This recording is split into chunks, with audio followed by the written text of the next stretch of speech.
프랑스의 이제 파리 코민에 대해서 얘기를 하겠습니다. 먼저 파리 코민이 뭐냐부터 먼저 말씀을 드리면, 프랑스 코민이란 말은 원래 프랑스에 오래전에 있었어요. 코민이란 말 자체는. 그래서 약간은 종교적인 어떤 뭐랄까 봉건적이고 종교적인 의미가 좀 있었어요. 그래서 그냥 마을 단위를 이렇게 공동체. 러시아에도 그런 게 있거든요. 러시아에도 미르라고 하는 게, 미르가 혹시 미르 들어보셨어요? 러시아가 쏘아올린 그 우주 뭐지 그 정거장, 우주 정거장 이름이 미르야. 미르가 그 세계라는 뜻도 있고요. 전 세계 이런 세계라는 뜻도 있고 공동체라는 뜻도 있어요. 그래서 러시아에는 미르가 있다면 프랑스에는 꼬민이 있어요. 독일에는 그것과 비슷한 개념으로 레테라는 게 있어서 레테. 어떤 레테라는 것도 있어. 그러니까 약간 그 사회가 이렇게 생각하는 어떤 공동체의 개념이 있어요. 근데 꼬민도 그런 건데, 사실 꼬민이 역사적으로 막 강렬하게 등장은 언제냐? 1789년도 1차 프랑스 대혁명 때 꼬민이 짠 하고 나타나요. 근데 파리는 당시 제가 1789년도만 해도 저희 중부 유럽의 인구의 절반이 프랑스에 있었거든요.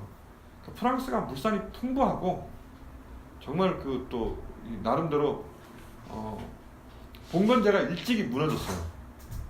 즉 그 왕에 의해서 왕권이 빨리 확립되면서 프랑스의 산업도 나름대로 많이 빨리 발전했고 인구도 아주 많이 늘고 해서 프랑스 사회는 풍부하며 동시에 파리라는 곳이 아주 고도로 이렇게 또 인구가 많은 도시가 돼버렸어요. 중세 도시치고는 인구가 엄청나게 많았던 도시가 되다 보니까 프랑스 혁명이 발발했을 때 그 프랑스 혁명에서 이제 실제로 혁명의 수도인 파리에서 뭔가 긴급하게 뭔가 이렇게 군대를 모아야 되고 또 뭔가 정치적인 어떤 동원을 해야 되고 할 때마다 파리가 가장 먼저 등장할 수밖에 없잖아요. 수도니까. 그러니까 일찍부터 이런 그 파리시의 어떤 혁명적인 중추가 만들어졌는데, 원래 꼬미는 구역장이라고 그래가지고 이렇게 그 간접선거 비슷하게 해서 선거권이 있는 사람, 간접선거의 표현보다는 선거권이 있는 사람이 되게 제한적이었어요. 특히 프랑스 혁명 초기에는 이제 수입이 얼마 이상 되는 사람은 선거권이 있었거든요.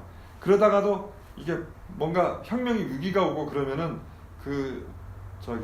돈 있는 사람들한테만 투표권이 주어진 제도가 일시적으로 무너질 때가 있었어. 그러면 가난한 지역에서도 사람들이 대표적으로 뽑히는 경우가 많았거든요. 그 사람들이 이제 흔히 프랑스 혁명에서 항상 뭔가 프랑스 혁명 자체가 휙 올라올 때마다 주도권을 발휘했던 쌍클로드, 즉 쌍클로트, 그 쌍은 불어로 낫이란 뜻이야. 낫. 그러니까 클로트를 안 입은 사람들, 즉 바지 입은 사람들, 남자들이 치마 같은 거 입고 그 타이 같은 거 입은 거 보셨잖아요. 일반 평민들, 바지를 입은 사람들이 쌍클로드라고 불렀는데, 이 쌍클로드들이 이제 그 파리 꼬민에서 구역장으로 등장할 때마다 파리 전체가 혁명적이 되는 거죠. 그래서 파리 꼬민 그러면 기본적으로 1789년도 1차 대혁명 때부터 혁명의 어떤 그 진원지, 진앙지 이런 역할을 계속 해왔었습니다. 근데 프랑스 혁명사를 공부하다 보면 정말 숨가쁘게 100년이 지나가요. 1789년도에 혁명 팍 일어났다가 로베스피에르가 또 딱 잡아가지고 공포정치 한번 쫙 하는데 테미도르 반동 그래가지고 테오미도르 반동인가요? 아니 발음이 잘 안 돼서 그래가지고 또 로베스피에르가 죽고 그다가 또 총통 정부가 나타났다가 갑자기 또 94년인가요? 나폴레옹이 짠 등장해가지고 또 갑자기 또 걔가 황제가 되더니 막 러시아하고 한바탕 빡 붙고 빡 져가지고 1812년에 다시 엎어졌다가 엘바섬에서 탈출해가지고 1814년에 또 나타나가 또 지고 막 이래가지고 이제 그 소위 말해서 그 루이 16세 이쪽 집안 애들이 이제 다시 또 복권을 하잖아요. 1차 왕정이 복구됐다가 또 걔를 쫓아내서 1830년에 또 입헌군주제를 갔다가 또 그것도 이제 마음에 안 든다 그래서 1848년도에 또 혁명이 일어났다. 2월달에 혁명이 일어났다가 6월에 노동자들 학살했다가 다시 또 51년도에 또 그 나폴레옹의 조카인 루이 보나파르트 나폴레옹 얘가 또 나타나가지고 저기 뭐야 대통령 선거에 당선되더니 지가 황제돼 52년도에. 그래가지고 이제 또 뭐 71년도에 또 보불전 70년도인가요? 보불전쟁이 일어나고 또 뒤따지고 1871년도에 파리 꼬맹이 일어나거든요. 그러니까 이 숨가쁜 과정이 진행돼요. 거기에서 수많은 사람들이 나타나는데 중요한 건 뭐냐면 1789년도에 쌍클로드가 그러니까 혁명 이후에 그 쌍클로드가 등장하면서 그들이 주도하는 파리 꼬맹이 이렇게 역사의 전면에 나선 이후에 사실은 혁명은 항상 그 혁명이 일어나면 항상 그 두 가지 힘이 대립하게 돼 있어요. 그러니까 혁명을 정치혁명으로 그냥 마무리 짓고 싶은 세력들. 다시 말해서 이제 부르주아들은 자기들 아까 얘기했잖아요. 모든 혁명 지금까지 모든 혁명이 지배계급을 교체하는 데 그쳤다고. 바로 이제 봉건제에 머물러 있었던 그러니까 왕이 지배를 하긴 했지만 절대왕정 시대라고 얘기하지만 사실은 이제 뭐 그 밑에 아래를 보면은 다 농노들의 노동에 의해서 그 사회가 지탱되고 있는 사회라는 거죠. 그러다 보니까 그런 봉건제적인 그런 제도에 이제 말하자면 그 귀족들을 쫓아내고 부르주아들이 자기 지배국으로 된 걸로 충분해. 혁명은 정치적으로 충분해. 라고 얘기하는 쪽과 혁명이 됐는데 그래서 피제계급이 뭐예요? 청구권을 여기서 막 꺼내는 거야. 우리도 그때 그런 일이 있었어요. 1787년도 6월 항쟁 때 이제 정치혁명이 일어난 거잖아요. 그러니까 말하자면 독재가 완전히 물러나진 않았지만 그 당시 이제 헌법을 바꿔야 된다고 막 했었거든요. 그래서 87년도에 헌법을 바꾸자는 요구가 계속 있었는데 거리에서 요구는 독재타도 호언철폐였어요.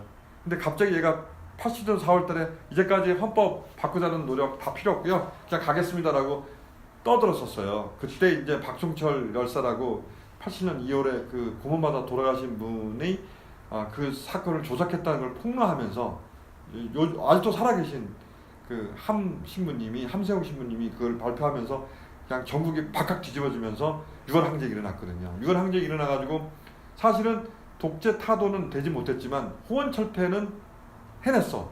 그래서 다시 헌법을 바꾸겠다. 그리고 대통령 선거를 치르겠다. 이러면서 이제 노태우가 나타나가지고 그거를 이제 받아줬거든요. 그게 6.29 항복선언 혹은 뭐 6.29 성명 이렇게 해가지고 6.29 선언 그래가지고 어느 정도 이루어졌거든요.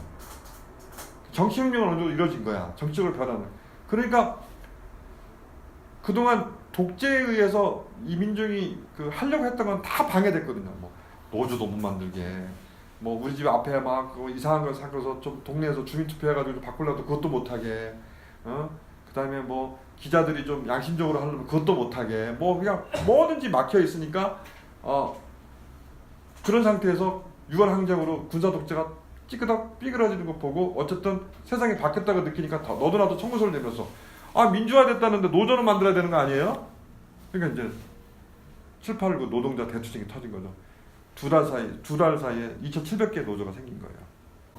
프랑스에서 이제 이 파리에서는 결국 똑같은 일이 있는 거죠. 야, 왕정이 타도되고 혁명이 됐다며. 그러면 우리도 먹고 살게 해줘야지. 그 쌍클로드의 요구가 그런 거죠. 그래서 이제 로베스피에르만 들어보셨죠? 그 사람 굉장히 유명한 프랑스 혁명에서 한때 최고의 지도자였어요. 로베스피에르가 인기를 얻은 것 중에 하나가 식량에 대한 가격 제한제를 했어요. 식량이 원래 폭등하잖아. 근데 그 빵값 얼마 이상에 팔면 너 죽어 이거야. 길로틴이 그때 한참 그 성능 좋을 때니까 빵 깁싸게 팔면 잡아서 그냥 뚝딱 자를 수 있으니까 빵값을 안정시킨 거죠. 그러니까 빵값을 안정시켰다는 얘기는 그런 어떤 매점 매석이나 폭리를 못하게 하고 민중의 이제 적어도 그러니까 뿌띠 부르주아지긴 했지만 로베스피에르나 그 당시에 뭐 그 산악파 그러니까 즉 몽블랑이라고 하는 자코뱅이라는 사람들의 생각은 뭐냐면 혁명이라는 거는 그 혁명의 주체가 누군지를 본 거죠. 즉 파리 꼬민의 주역이었던 쌍클로드가 먹고 살아야지 이 사람들이 혁명의 주역으로 계속 나설 수 있다는 거죠. 혁명의 과실이 시도로 군대에 가서 죽고 혁명할 때 그 지배계급의 총공 앞에 가슴을 내밀었던 사람들이 먹고 살 수 없다면 이 혁명을 어떻게 계속 유지하냐는 거죠. 그게 걔들 정신이었어요. 그러니까 식량도 이렇게 가격 제한도 하고 하면서 혁명을 사회혁명까지 가고 무의식적으로 가게 하려고 하는 사람들이 있단 말이에요. 그게 항상 프랑스 혁명 1789년도 그 다음에 무슨 뭐 그 이후에 테르미노르 반동 뭐 그 다음에 다시 통령정부 나폴레옹 등장하고 뭐 이런 모든 과정에서 항상 두 개가 대립하는 거죠. 그 두 개의 대립에 있어서 바로 군대 혁명 군대의 어떤 어떻게 보면 주력이고 또 혁명이 있을 때마다 뭔가 동원되는 바로 그 동원의 그 중심이었던 세력이 바로 파리꼬민이었고 그 파리꼬민에서도 보면 부자들이 아닌 가난한 사람들이 모여서 있는 구역의 그 구역장들 상클로드의 대표자들 이들에 의한 어떤 꼬민 즉 파리꼬민이 항상 중심에 서 있었는데 1870년도 크게 다른 바는 없었어요. 근데 다만 여기서 다른 점이 있어. 노동자 계급의 성장이 달라졌어요. 상클로드는 말하자면 평민이라는 의미였지 소규모의 영세상인도 시작해서 뿌트부르주아나 혹은 노동자들 사이의 분화가 아직은 안 일어났을 때예요. 프랑스 산업이 이제 본격적으로 산업혁명을 겪지는 못했거든요. 프랑스가 이제 산업적으로 확 일어난 건 나폴레옹 때. 나폴레옹이 대륙봉쇄를 했잖아요. 영국 상품이 못 들어오게 한 거죠. 그 이유는 딱 하나예요. 프랑스 물건을 잘 팔려고. 그러니까 그 나폴레옹은 기본적으로 제국주의적 사고가 아주 추천한 사람이에요. 그러니까 프랑스 혁명을 수출한 게 아니야 그 사람. 프랑스 자본가들의 시장을 넓히는데 아주 관심이 많았던 사람이에요. 나폴레옹 자체. 근데 나폴레옹의 군대는 시민 군대이기 때문에 프랑스가 혁명의 어떤 대변자였고 그들은 다 뭐 계몽주의나 이런 데 많이 이제 감염이 돼 있어서 그 점령된 지역 가가지고 그들이 많은 역할을 했고 심지어 러시아의 포로로 된 5만 명이 그 나중에 러시아 그 귀족들이 불어 배우는 걸 줄게 해서 가정교사로 다 풀렸거든요. 걔들이 애들한테 뭐 가르치겠어. 쉽게 해서 우리나라 운동권 대학생을 그 부잣집에다 다 하나씩 심거나 똑같은 얘기가 된 거죠. 그래서 이제 러시아 귀족들 사이에서 반정부 인사들이 막 나타날 수 있었던 것처럼 그 하부의 군대들은 혁명 사상에 했지만 나폴레옹은 그런 놈이 아니었다는 거죠. 그런 것 그래서 결국 그 결과에 의해서 사람이 발달하니까 누가 나타나? 노동자 계급이 나타나게 되는 거죠. 노동자 계급이 나타나면 당연히 어떤 일이 생겨요? 당연히 붕괴가 생기기 마련이죠. 자본가들은 끊임없이 임금을 인하시키려고 막 맨날 경기가 이렇게 되잖아요. 그럼 불황 때 되면 어떤 놈들 잘라야죠. 뭐 또 더 좀 힘들다 그러면 뭐 노동자 임금 깎으려고 달려들죠. 노동자들은 당장 굶어 죽게 생겼는데 어떻게 싸움이 일어나고 그러니까 노동 분기가 점점 늘어나고 노동자들의 단결의 정도가 점점 늘어나고 노동자들의 자각의 정도가 점점 늘어나서 결국은 사이클로드로 그냥 대변됐던 것이 아니라 이제는 점점 30년 혁명, 48년대 혁명에서 비로소 이제 노동자들이 자기 요구를 내걸기 시작하는데 그때가 실업이 엄청나게 늘어났을 때야. 1948년 2월 때는. 그래서 이 사람들이 국립작업장이라고 그래가지고 노동자들을 고용하는 나라에서 고용하는 그런 작업장 요구까지 하게 되는 거고 근데 그것이 이상한 형태로 나타나게 해서 그러긴 하지만 그런 것들을 이제 노동자들이 서서히 계급적 요구를 이제 갖고 일어나기 시작해요. 48년서부터. 그러다가 1872년도에 어떤 일이 벌어지느냐? 70년에 어떤 일이 벌어지냐? 그러니까 프랑스는요 기본적으로 이 1789년도 혁명 이래로 전쟁을 했다면 기본적으로 1대 13이야. 유럽 전체하고 싸워요. 왜냐면 프랑스 혁명을 한 데는 루이 16세를 죽여버렸잖아. 왕 그러니까 합스부르크 왕가 뭐 어쩌고 해가지고 다 친인척이잖아요. 걔들 유럽의 왕가들은 철저히 원수가 되는 거죠. 그러니까 프랑스에 다 진격하는 거예요. 그걸 프랑스의 시민 군대가 다 맞고 싸우고 이겼어요. 프로이센이 북부 독일에 이제 패자가 되기 시작하면서 여기가 이제 비스마르크가 그 자본주의를 급속하게 발전시키게 되는 거죠. 그게 이제 거기도 똑같은 거예요. 자기 그 시장을 보호해가지고 독일의 이제 그 영세한 그 자본가들을 막 키워가지고 하고 특히 이제 독일은 이제 금융하고 연결이 돼가지고 이제 전쟁을 치르면서 배상금으로 계속해서 이제 재원을 마련하고 그걸로 산업을 일으키고 막 그런 거예요. 그때 이제 로스차일드 뭐 이런 금융가들이 막 이제 막 돈놀이를 엄청나게 해요. 전쟁했다면 배상금 물거든. 졌다 하면. 그럼 배상금을 한꺼번에 주가 재정을 낼 수 없잖아요. 그럼 은행한테 빌려서 돼. 네. 그럼 그걸 이제 몇 년에 걸쳐서 국채로 해가지고 갚는 거예요. 그럼 그 이자를 또 중간에 따오는 것도 은행가다. 이게 이미 전쟁이 거의 이제는 금융업이 됐어. 전쟁하려면 또 전쟁 채권 발행해야 되잖아요. 전쟁 채권을 또 얘들이 대신 팔아. 은행들한테. 그래서 이자 또 따먹어. 이미 이제 1870년쯤 되면 은행의 상업화가 이제 그 자본주의가 많이 이제 진전되면서 이미 전쟁은 이제 굉장히 금융 상품이 됐어요. 요즘 뭐 얘기하는 무슨 펀드 이 정도 이상이 아니라 규모가 어마어마해. 전쟁 배상금 규모가 어마어마한 거 7억 프랑 뭐 이러면 요즘은 700억 달러 뭐 이렇게 되는 거예요. 막 그런 배상금이 왔다 갔다 하는 큰 아주 그냥 돈놀이판이 돼버렸어 이미. 거기에서 제일 잘 적응한 놈이 비스마르크예요. 그래서 그걸 돈놀이 해가지고 막 계속 프랑스의 군대를 세게 해서 이제는 뭐 프랑스하고 맞상대도 될 만큼 돼 있었는데 프랑스는 옛날 생각만 하고 특히 이제 나폴레옹이 그 유럽의 패자 흉내를 막 내야 되는 거예요. 나폴레옹이 1851년도에 대통령이 될 수 있었던 거는 뭐냐면 나폴레옹은 그 전에 알려지도 않았어. 근데 이름이 나폴레옹이잖아요. 그래서 프랑스 농민들은 그냥 파리의 시민들은 각성이 좀 돼 있었고 1848년도 혁명의 아픈 기억이 있기 때문에 아기를 개 똥을 알았지만 나폴레옹을 농민들은 옛날 그냥 나폴레옹 따라서 우리가 러시아까지 갔었잖아. 뭐 이런 기억은 있는 거죠. 1812년하고 1850년하고 거의 한 40년 격차가 나긴 하지만 아빠한테 들은 얘기가 있으니까 그런 것처럼 어떤 40년 됐지만 그 기억이 생생하니까 농민들의 지지를 받아서 됐는데 이 친구는 그 군사적 영광을 뭔가 제한해야 된다는 압박감이 계속 있는 거죠. 다행히 1850년대 나폴레옹이 집권했을 때부터 10년 동안 대호황이었어 경제가. 그래서 프랑스가 너무너무 풍족했어요. 근데 60년대부터 얘가 이제 경제가 슬슬 안 좋아져. 그러니까 얘는 뭐야? 대외적으로 뭔가 보여줘야 돼. 그러니까 만만한 애들 족쳐가지고 뭔가 해보려고 하다가 이제 프로이센이 다 그 준비 다 해놓고 탁 싸우려고 그러니까 그냥 붙었다가 그냥 깨지는 거야. 왕창 깨져. 그래가지고 왕이 이제 다 포로가 될 지경이 되는 거예요.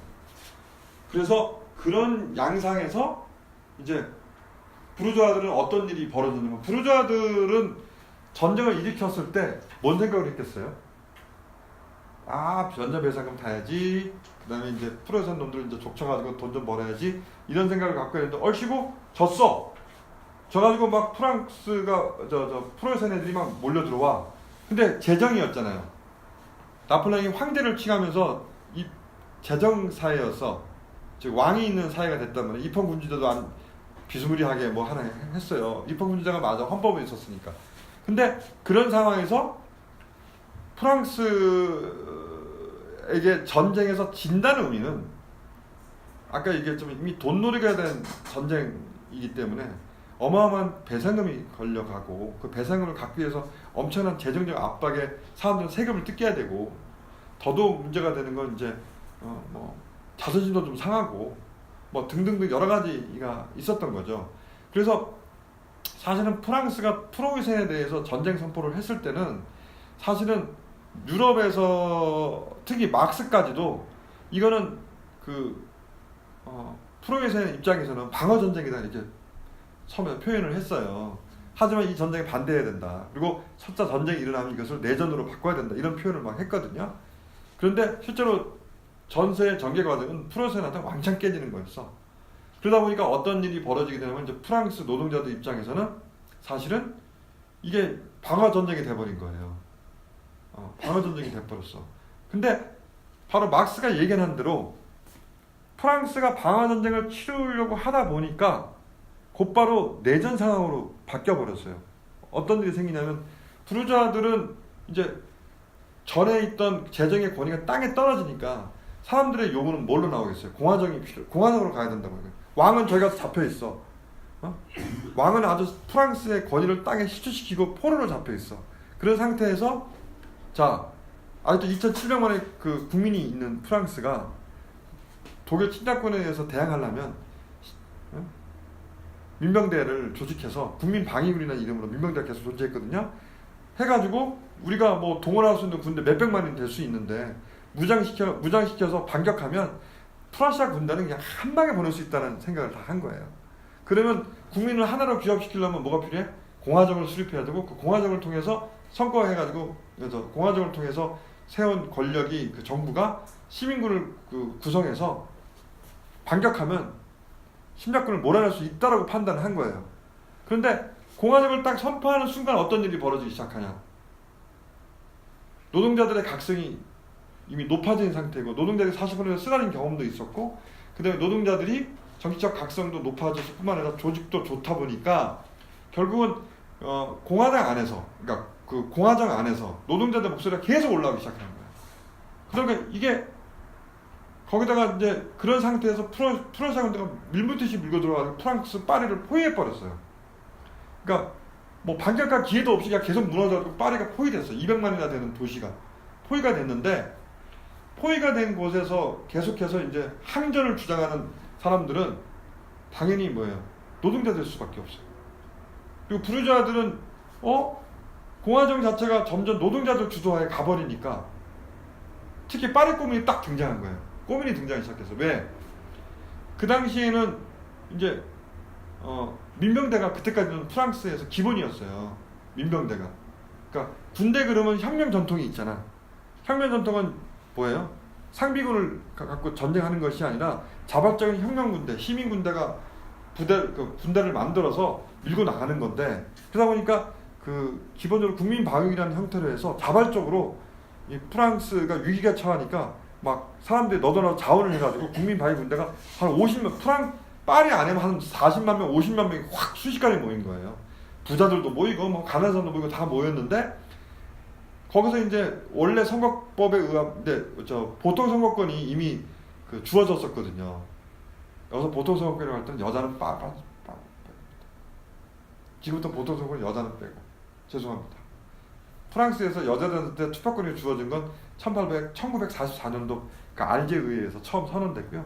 2차전 이후에 됐고 그 전에는 여자들한테 선거권이 없었어요. 피선거권도 없었고 아무것도 없었어요.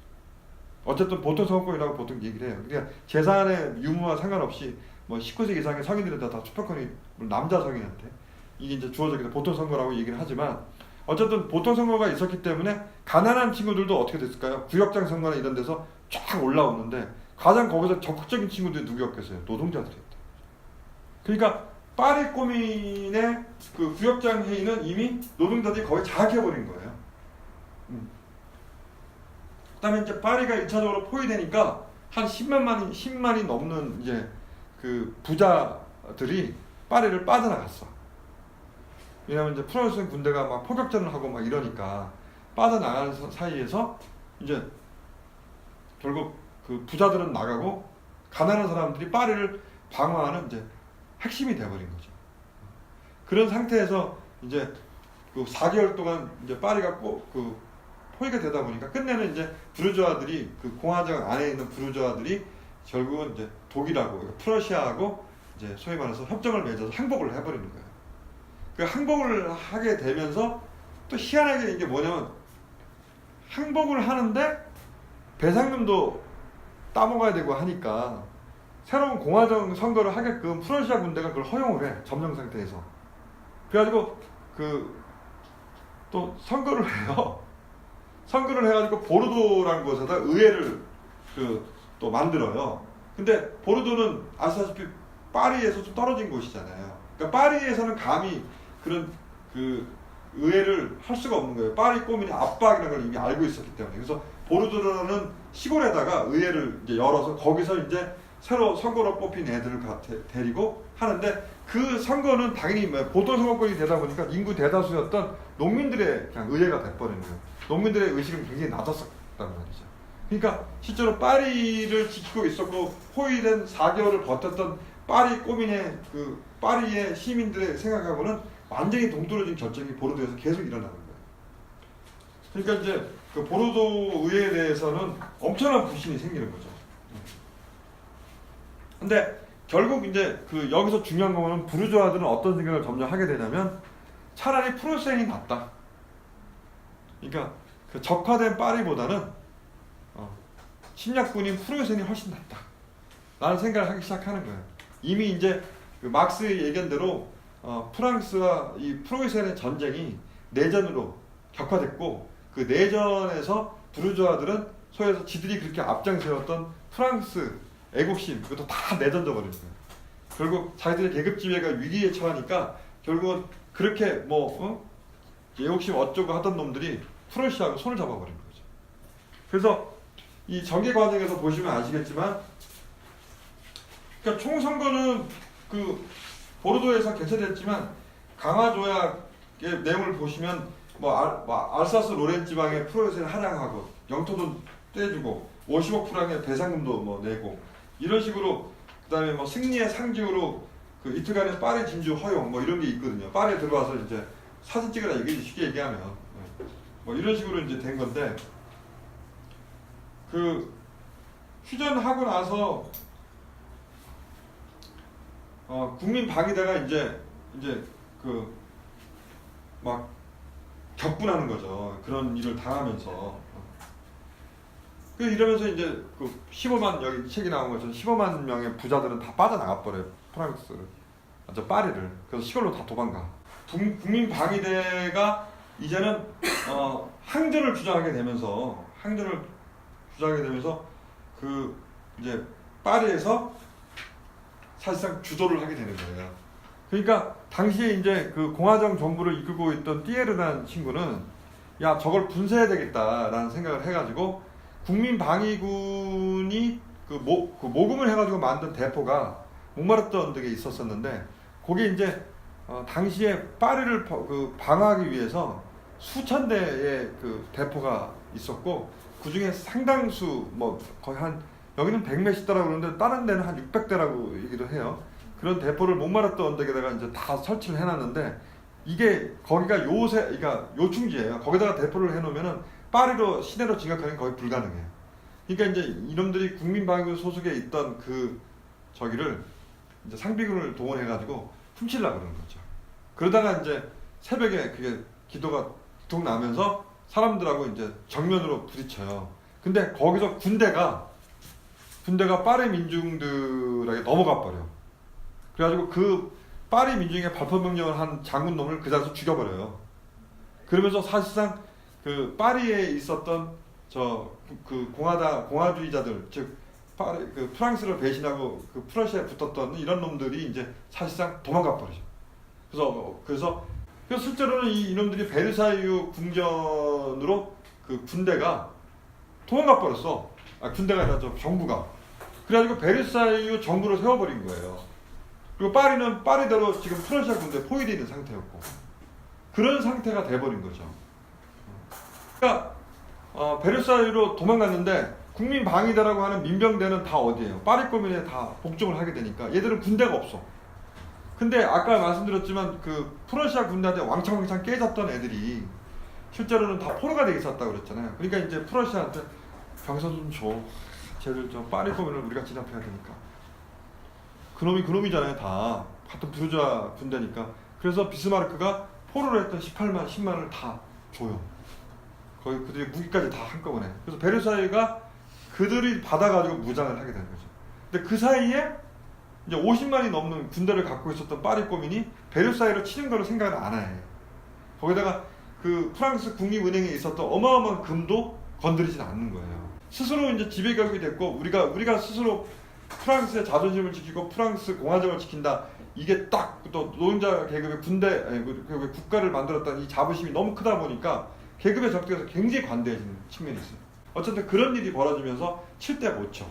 그러니까 이제 여기서는 이제 오히려 힘을 길러가지고 파리 꼬민을 쳐서 프러시아 군대랑 같이 쳐가지고 전쟁에서 져서 파리 꼬민이 70일 넘게 버티다가 이제 주저앉게 되는 거죠.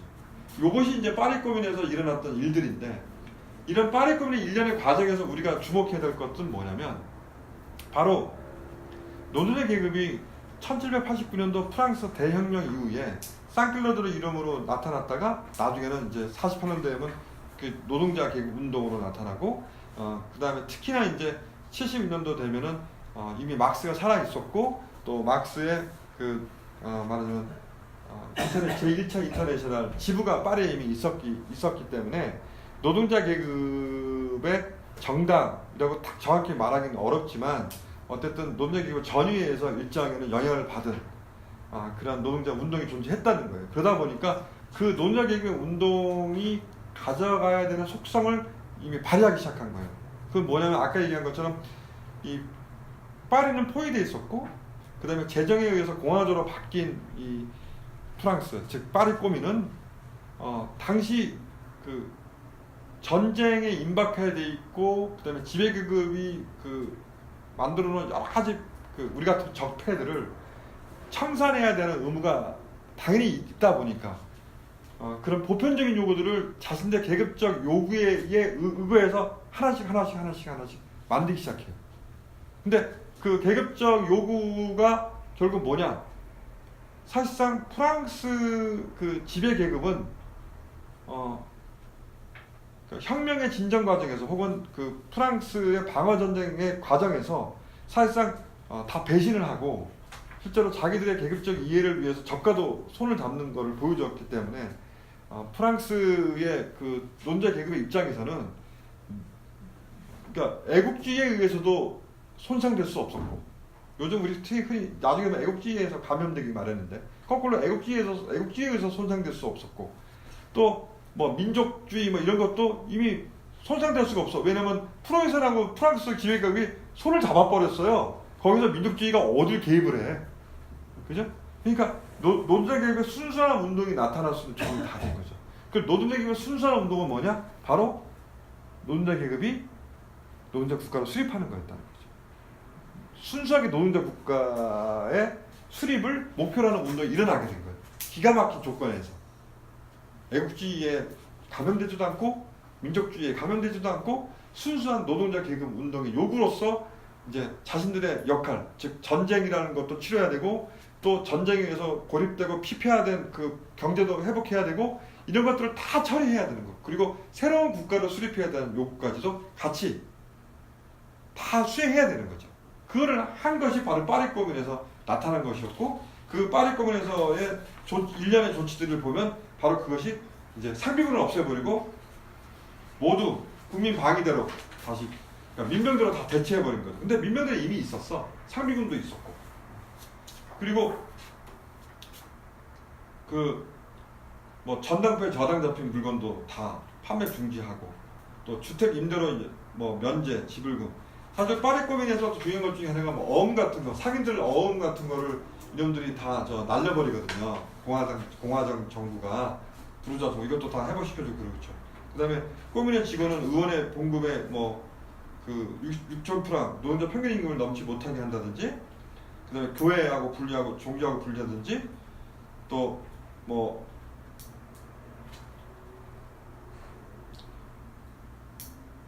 야간 작업 폐지한다든지, 전당법 폐지한다든지, 이런 것들을 이제 그 막 결정하면서 실제로 파리 꼬민에서 그 이제 스스로 노동자들을 지배격으로 만드는 것이 어떤 것인지를 모범을 보여주기 시작하는 거죠.